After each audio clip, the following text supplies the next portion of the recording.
팟캐스트에 오신 걸 환영합니다. 사랑의 약속. 그때 내가 했던 말 기억나? 우리가 살면서 정말 수많은 약속을 하잖아요? 네, 그렇죠. 나중에 밥 한번 먹자 이런 가벼운 약속도 있고 인생을 건 약속까지 정말 다양하죠. 맞아요. 그런데 혹시 이런 생각해 보신 적 있으세요?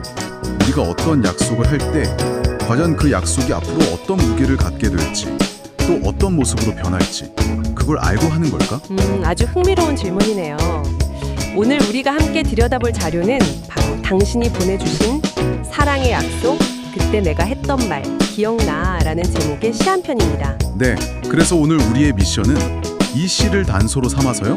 평범했던 말 한마디가 어떻게 한 관계의 역사가 되고 또 위기 속에서는 등대가 되는지 마침내 시간을 이겨내는 이 약속의 해부학을 한번 제대로 파헤쳐보는 겁니다. 약속의 해부학이라 표현이 아주 와닿는데요. 하하, 그런가요? 네, 말씀하신 것처럼 이 시는 그냥 아름다운 사랑의 이야기가 아니거든요. 이건 하나의 약속이 뭐랄까 유기체처럼 살아 움직이고 성장하고 또 때로는 위기를 맞으면서 단단해지는지를 보여주는 아주 생생한 관찰 기록 같아요.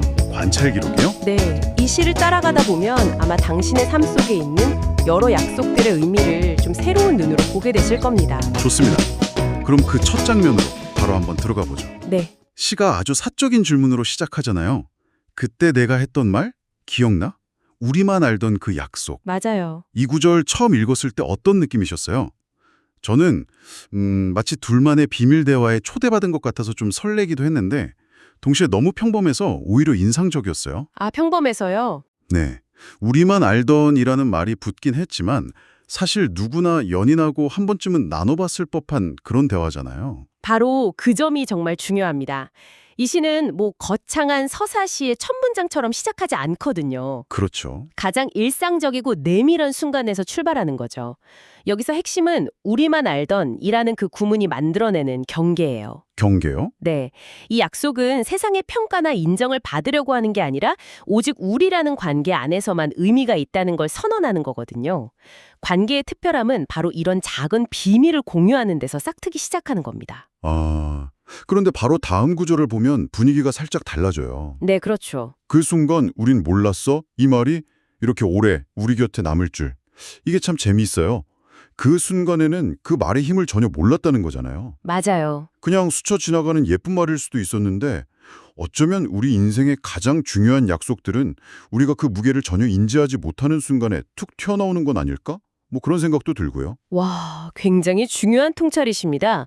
이 시는 위대한 약속의 시작이 무슨 거창한 선언이나 계획이 아니라는 걸 분명히 보여줘요. 네. 오히려 예측 불가능성, 그리고 순수함 속에서 탄생하는 거죠. 몰랐다는 고백은 사랑이라는 여정이 정해진 지도를 따라가는 게 아니라는 걸 암시해요. 미지의 땅을 탐험하는 것처럼요. 그렇죠. 한치 앞을 모르는 그런 탐험 과정에 가깝다는 거죠. 그래서 더 가치 있는 것이고요. 계획되지 않았기 때문에 그 약속을 지켜온 모든 시간이 전부 두 사람의 순수한 노력과 선택이 결과가 되는 셈이니까요. 계획되지 않았기에 모든 순간이 선택이 된다. 흥미로운 관점이네요. 네. 그리고 시는 곧바로 그 예측 불가능한 여정의 실체를 보여주죠. 이게 전혀 동화 같은 이야기가 아니에요. 맞습니다. 아주 현실적이죠? 사랑은 달콤했다가 또 아프기도 했지. 웃다 울다 계절을 건너 서로를 배웠어. 저는 이 구절이 정말 솔직해서 좋았어요.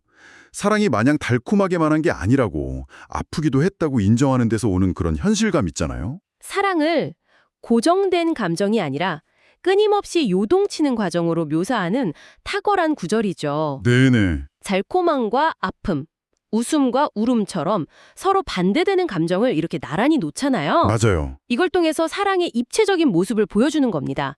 어느 한쪽만으로는 사랑을 온전히 설명할 수 없다는 걸 시인은 너무 잘 알고 있는 거죠. 여기서 진짜 주목해야 할 단어는 마지막에 배웠어입니다. 맞아요. 저도 그게 딱 걸렸어요. 서로를 알게 됐어가 아니라 서로를 배웠어라고 표현한 점이요. 그렇죠. 배운다는 건 그냥 아는 거랑은 다르잖아요. 시간과 노력이 필요하고 때로는 하기 싫은 공부를 억지로 해야 할 때도 있는 그런 과정이니까요. 정확합니다.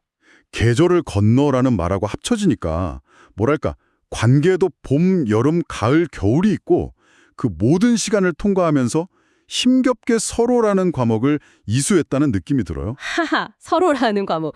비유가 좋네요. 그 배웠다는 단어 안에는 수많은 다툼과 화해, 오해와 이해, 그리고 인내의 시간이 압축되어 있는 거예요. 상대방을 하나의 복잡한 세계로 인정하고 그 세계의 언어와 법칙을 꾸준히 탐구한 끝에 도달한 성숙한 경지를 보여주는 거죠. 그냥 우리 사랑은 이랬어 라고 말하는 대신 우리는 서로를 배우는 학생들이었어 라고 말하는 어떤 겸손함마저 느껴집니다. 그런데 이 모든 변화와 배움의 과정 속에서도 이 모든 계절을 관통하면서 변치하는 무언가가 있었다고 말하잖아요? 네. 하지만 알잖아. 모든 날이 지나도 그 약속은 남아 조용히 우리 곁을 비춰. 이 구절을 읽는데 저는 거친 파도가 몰아치는 밤바다에 홀로 서 있는 등대의 이미지가 떠올랐어요. 아, 등대요. 네. 주변은 온통 혼돈인데 그 빛 하나만은 제자리를 지키고 있는 거죠. 이게 이 약속의 역할이었을까요? 그 등대라는 비유 아주 직관적이고 좋은 이미지입니다. 하지만 저는 시가 거기서 한 걸음 더 나아간다고 생각해요. 한 걸음 더요? 등대는 어딘가 좀 수동적이잖아요. 멀리서 그저 빛을 비춰줄 뿐이죠. 그런데 시의 다음 구절을 보면 그 약속의 역할이 훨씬 더 적극적이고 개인적인 것으로 변합니다. 아, 그러네요. 인생의 바다 위에서 길을 잃던 밤마다 그 말은 우리의 나침반. 그렇죠. 등대와 나침반. 와, 이건 정말 큰 차이인데요? 등대는 저 멀리 있는 목표 지점 같은 거라면 나침반은 지금 당장 내 손 안에서 내가 나아갈 방향을 알려주는 도구잖아요. 바로 그겁니다. 훨씬 더 절박한 상황에서 실질적인 도움을 주는 느낌이에요. 맞아요. 인생의 바다라는 그 막막함 속에서 길을 잃었을 때 약속은 저쪽으로 가라고 외키는 게 아니라 우리의 시작점은 여기였고 그러니 지금은 이쪽으로 가야 해라고 속삭여주는 내면의 목소리가 되는 거죠. 과거의 추억이 현재의 위기를 극복하게 하는 능동적인 힘으로 전환되는 순간입니다. 시에서는 그 위기의 순간들을 이렇게 표현하죠. 기억이 쌓여서 숨이 막힐 때도 있었지. 어깨가 무거운 날도 있었어. 네. 행복한 기억만 쌓이는 게 아니니까요. 서로에게 상처 줬던 기억, 실망했던 기억들이 뒤엉켜서 그 무게에 짓눌리는 순간이 왜 없었겠어요. 그렇죠. 그럴 때마다 그 나침반을 꺼내들었던 거군요. 우리가 왜 함께 시작했더라 하고요. 네, 감정의 안개 속에서 한 치 앞도 보이지 않을 때, 모든 게 무의미하게 느껴질 때 그 나침반의 바늘끝이 가리키는 방향, 그것이 바로 우리만 알던 그 약속이었던 겁니다. 와, 그 작고 소박했던 약속 하나가 숨이 막히고 어깨가 무너질 것 같았던 수많은 날들을 버티게 한 유일한 동력이었던 셈이죠. 자, 그리고 제가 이 시에서 가장 감탄했던 구절이 이제 나옵니다. 아마 많은 분들이 이 구절에서 무릎을 탁 치실 것 같은데요. 하하, 어떤 구절일지 궁금하네요. 사랑은 유리 같아 세게 잡으면 깨지고 놓아버리면 흩어져. 와, 이건 정말 수많은 연애 서적과 관계 조언을 한 문장으로 압축해 놓은 것 같지 않나요? 그렇죠. 사람의 본질적인 딜레마를 완벽하게 포착한 은유입니다. 아름답고 투명해서 모든 걸 비춰주지만 동시에 너무나 깨지기 쉬운 속성. 네, 관계를 망치는 가장 흔한 두 가지 방식이 바로 집착과 방임이잖아요. 맞아요. 너무 세게 움켜쥐어서 상대를 질식시키거나 아니면 너무 무심하게 내버려둬서 관계 자체가 흩어져 버리게 만들거나요. 정확합니다. 그런데 솔직히 이 구절을 읽으면서 좀 불아려지기도 했어요. 너무 맞는 말인데 그래서 더 절망적이게 들리기도 하거든요. 세게 잡아도 안 되고 놓아버려도 안 되면 도대체 어쩌라는 거지? 하는 생각이 들더라고요. 이건 거의 외줄타기처럼 느껴지는데 이 시의 주인공들은 이 불가능해 보이는 균형을 어떻게 찾아낸 걸까요? 시가 거기에 대한 힌트를 주나요? 아주 좋은 질문입니다. 그 불가능해 보이는 도전에 대한 시의 대답이 바로 다음에 이어지죠.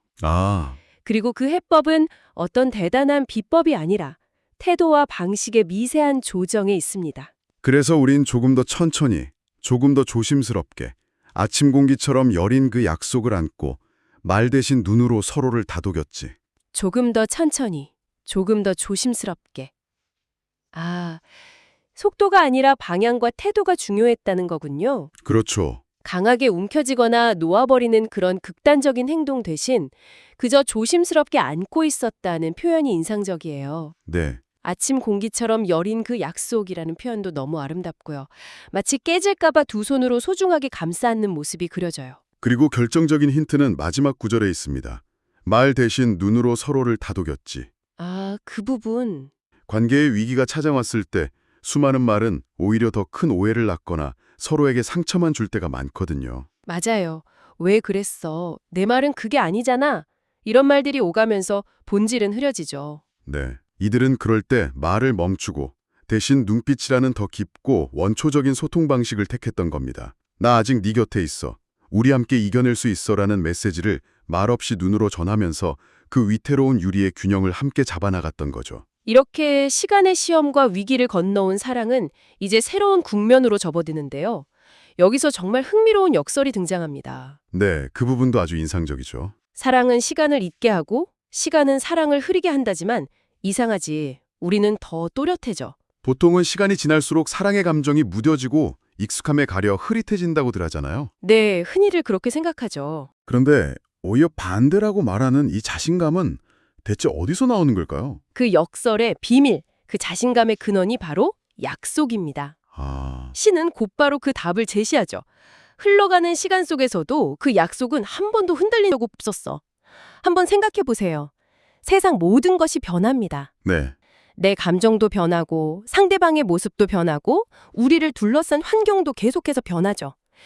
그 모든 변화의 소용돌이 속에서 단 하나, 절대로 흔들리지 않는 기준점이 있다면 어떻게 될까요? 아, 오히려 그 기준점 때문에 다른 모든 변화들이 더 잘 보이게 되겠네요. 그렇죠. 마치 칠흑 같은 어둠 속에서 북극성 하나가 빛나고 있으면 그 별을 기준으로 다른 별들의 움직임이나 내 위치를 더 정확하게 파악할 수 있는 것처럼요. 와, 완벽한 비유입니다. 약속이 그 북극성 역할을 한 거군요. 바로 그거죠. 그 흔들리지 않는 약속이라는 북극성이 있었기에 세월의 풍파 속에서 길을 잃지 않고 서로의 변화하는 모습을 더 명확하게 바라보고 이해하며 함께 성장해 나갈 수 있었던 겁니다. 그래서 관계가 흐릿해지는 게 아니라 더 또렷해질 수 있었던 거죠. 그렇다면 그토록 강력한 힘을 가진 북극성, 그 약속의 내용이 대체 뭐였을지 너무 궁금해지는데요. 네. 시는 마침내 그 내용을 공개합니다. 그런데 놀랍게도 너무나 평범한 말이에요. 그렇죠. 영원히 사랑할게. 너는 웃으며 말했지. 나도 사랑할게. 전혀 특별할 것 없는 어쩌면 세상에서 가장 흔한 사랑의 맹세입니다. 하지만 이 시의 모든 여정을 함께 따라온 우리에게 이 구절은 전혀 다른 무게로 다가오죠. 맞아요. 이 평범한 한마디를 지켜내기 위해 얼마나 많은 계절을 건넜고 얼마나 조심스럽게 서로를 안아왔는지를 우리가 알기 때문이죠. 약속의 가치는 그 내용의 화려함이 아니라 그 약속을 품고 통과해온 시간의 깊이에 있다는 것을 이 시는 보여줍니다. 그 한마디가 우리의 모든 계절이 되었어. 기쁨도 슬픔도 다 그 말 안에서 피어났지. 이 구절을 보니까 이제 이해가 가네요. 네, 그 약속은 단순히 과거의 한마디 말이 아니라 두 사람의 모든 경험을 담아내는 거대한 그릇, 하나의 세계가 된 거군요. 맞습니다. 그 약속이 있었기에 기쁨은 더 큰 의미를 가졌고 슬픔은 견뎌낼 수 있는 이유가 되었습니다. 그 평범한 한마디가 두 사람의 삶 전체를 해석하는 열쇠가 된 셈이죠. 그리고 시는 맨 처음에 던졌던 질문으로 다시 돌아오면서 대단원의 막을 내립니다. 네, 완벽한 수미상관 구조죠. 오늘도 나는 묻는다. 그때 내가 했던 말 기억나? 그런데 신기하게도 처음과 똑같은 질문인데 느낌은 완전히 달라요. 어떻게 다르던가요? 처음에 질문에는 약간의 설렘과 확인하고 싶은 마음이 있었다면 마지막 질문에는 모든 것을 이미 알고 있는 사람의 여유와 미소가 느껴져요. 정확하게 보셨습니다. 질문의 성격 자체가 변한 거죠. 처음에는 기억을 확인하기 위한 질문이었다면 이제는 함께 쌓아온 역사를 기념하는 의식에 가깝습니다. 아, 의식이요? 네, 그래서 대답도 필요 없죠. 말하지 않아도 우린 알아. 그 약속은 지금도 살아있으니까. 지금도 살아있으니까. 이 마지막 구절이 이 시의 모든 것을 압축하는 것 같아요. 약속은 과거의 화석이 아니라 현재 우리의 삶 속에서 함께 숨쉬고 맥박치는 생명체라는 선언처럼 들립니다. 그렇죠. 더 이상 기억해낼 필요도 없이 그냥 우리 존재 자체가 그 약속의 증거가 되었다는 말이잖아요. 그렇습니다. 말로 확인해야 하는 약속의 단계를 지나 서로의 존재를 통해 매 순간 그 약속을 느끼고 증명하는 경지에 이른 거죠. 이보다 더 성숙하고 아름다운 관계의 결말이 또 있을까요?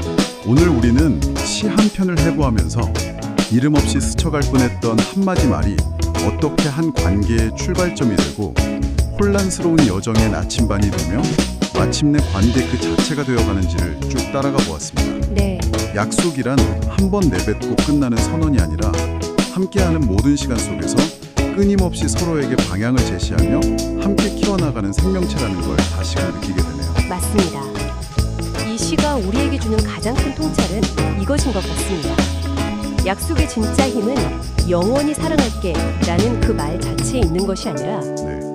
그 약속을 지키기 위해 말 대신 눈으로 서로를 다독여온 수많은 순간들, 그 위태로운 유리를 깨뜨리지 않으려고 조금 더 천천히, 조금 더 조심스럽게 걸어온 모든 발걸음 속에 있다는 것. 그 과정 자체가 약속의 완성인 셈이죠.